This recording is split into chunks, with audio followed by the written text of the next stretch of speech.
Mama, si Wenwen diya.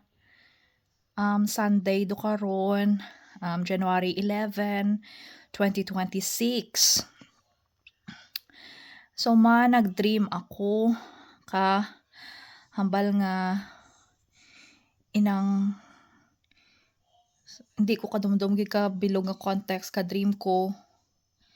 Pero ang hambal nga didto ang na-pick out ko lang kag nagbugtaw ko dayon. Ang hambal nga sa papa ko no, angel ko kuno, angel namong kuno. Tapos hambal na kag ikaw, hambal na sa dream ko. Kinulbuan ko gulpi, mama. Mama, I love you so much.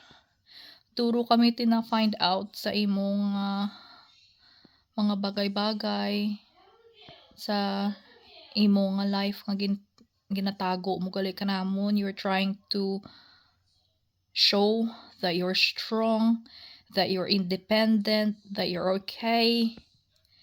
Pero kung ako lang maglantaw do hindi ka gid okay. Dad, tawaan pa kami ni Lord ka another time nga mag-okay ka para maka-spend time kami kanimo. Ma-regain naton ang tanan nga mga lost times.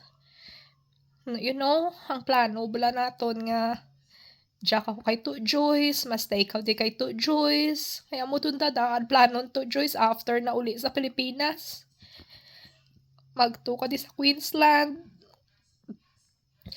Ma,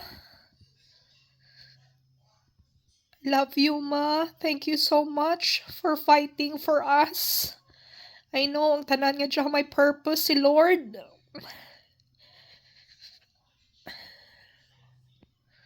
Mama, kung ano man ang abutan naton kadya, we are always ready to fight for you, to continue loving you, supporting you, protecting you. We are here, ng mga bata mo, because we love you, Mom. We love you so much. Love you, Ma. Love you, gid. I know gina-guide gid kita ni Lord. I know marapit kita kay Lord. So, I love you, Mama. I love you very, very much.